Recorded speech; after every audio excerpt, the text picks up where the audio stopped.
before we dive in, I want to say this. Mental health matters. It affects all of us, and talking about it openly is the first step towards healing. The 3-part series is all about shedding a light on anxiety, depression, and bipolar disorder.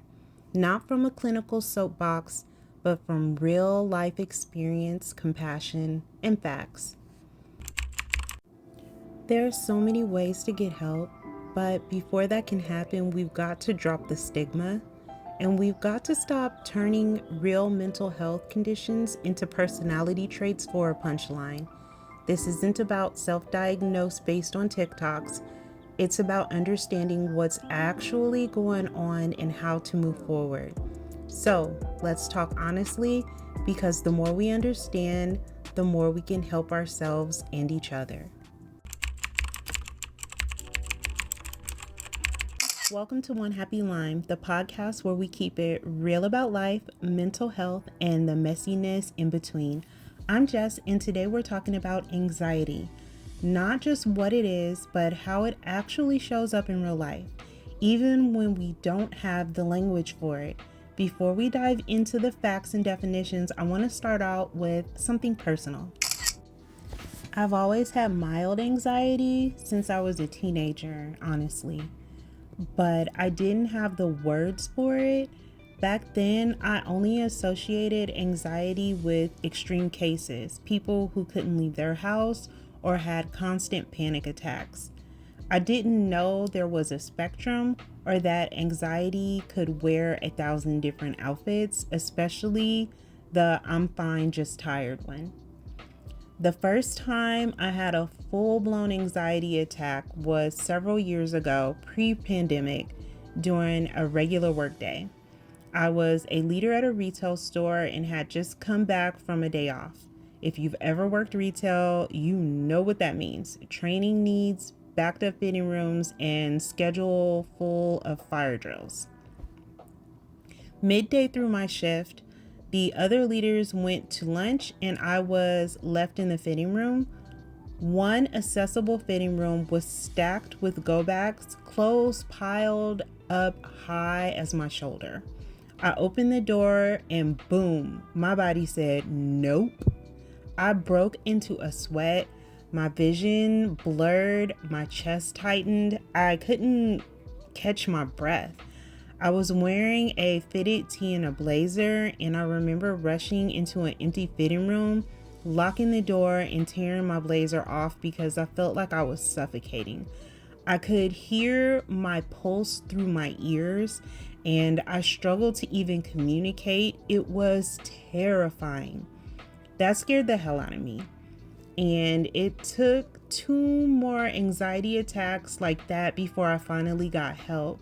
Not because I was ashamed, but because mental health care is expensive and I didn't know where to start or how to explain what my body was doing or going through.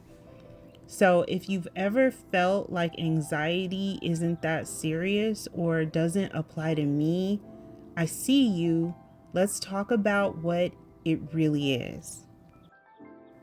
What even is anxiety? Anxiety is your body's response to stress, danger, or even the idea of danger. It's your brain trying to protect you, but sometimes it sounds the alarm too loudly or too often. It can be generalized anxiety disorder, social anxiety, panic disorder, or just a tough season of life where your nervous system is on high alert. It's not one size fits all. Pop culture often paints anxiety as a quirky trait. Think Monica from Friends, who's always organizing everything to stay in control, or Rory Gilmore spiraling about finals and disappointing people. But in life, it can look like perfectionism, avoidance, snapping at loved ones, or crying over spilled coffee because your body's already maxed out. So what are the signs you might be struggling with anxiety? you might need to seek support if you constantly worry even about small things. If you're struggling to fall asleep or even stay asleep, if you feel easily overwhelmed by tasks or decisions, are you avoiding situations that might cause stress?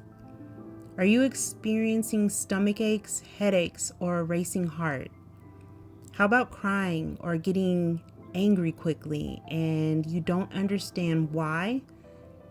Do you feel like your brain is always on? Sometimes anxiety looks like high functioning overachievement. Sometimes it is a complete shutdown. Both are valid. Because I think teens and tweens experience a lot more anxiety than maybe prior generations, it's also important if you're a parent or an adult figure in a kid's life to look out for things. Tweens have different ways of showing anxiety, and it may come up as complaints of stomach pain or headache, irritability or clinginess, refusing to go to school or avoiding social situations, meltdowns over things that seem small, constantly seeking reassurance or needing everything to be just right. And as a parent, if your kid seems dramatic or moody, anxiety could be playing a role. It's not always fear. It's often overstimulation or internal pressure they don't know how to express. So it is really important to really think with an open mind and seek out why certain behaviors are happening instead of trying to punish right away. Anxiety shows up in adults kind of similar to teens, but we have different struggles in life. So it's important to take a minute and check in with yourself to know that you don't have to push through without help and to get help if needed. So in adults, anxiety is often hidden under the hustle. It can look like overthinking every conversation or email, avoiding phone calls, always being on edge, or needing to stay busy. Do you cancel plans last minute but feel guilty about it? Dreading things that used to bring you joy? Feeling disconnected from your body and mind? And the overachiever out there, anxiety can feel like success until you crash out. As a society, I feel we are still working on mental health awareness and may not realize how much anxiety can affect our lives. It can make a huge impact. So, anxiety can impact relationships because of irritability, avoidance, or neediness. It can strain communication. Work or school can be affected because you procrastinate or you overwork. And then your health, there's the insomnia and digestive issues. And then your overall self-esteem, you might think you're broken or lazy or too much. It's not just in your head, it's in your nervous system, your routine, your relationships, but it also is treatable. I love that I am alive and in this time right here with you. This time in our society, in our history, we are recognizing that mental health is just as important as physical health, and finding help is important. And here's the honest part: seeking help can be hard. Mental health care in the US isn't cheap or always easy to navigate, but you can get started. So you can talk to your primary care physician if you have one and ask for a referral. Look into free clinics or community health centers. Use directories online to find inclusive therapists. Look into virtual therapy options. And you know that medication can help. It's not weak, it's brain chemistry. And some people really need meds to help balance things out.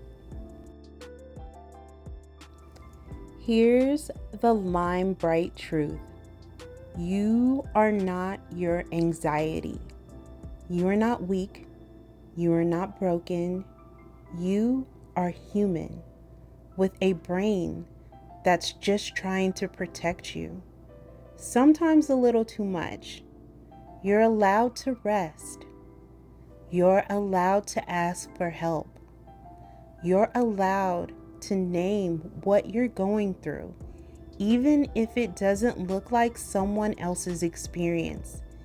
Healing is possible, and it takes time, but it's worth it, and you're not alone. Because everything costs a bajillion dollars these days, especially when it's stuff we actually need, I think it's important for me to provide some no cost or low cost resources. A good resource is Anxiety and Depression Association of America, or ADAA.org.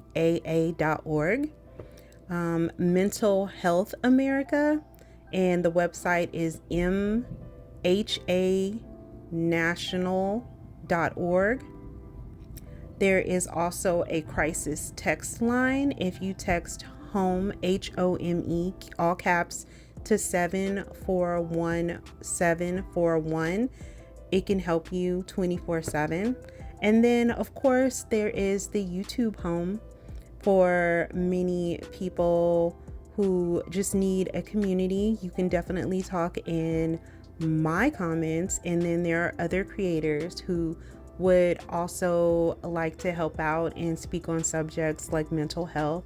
And your local library has free wellness programs and workshops. You should look into that. I love the library and their resources.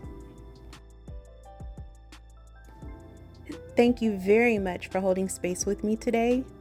If anything I shared sounds like you, know that you're not being dramatic. You're being honest, and it's where healing starts. Next time, we'll jump into depression and the many faces it wears.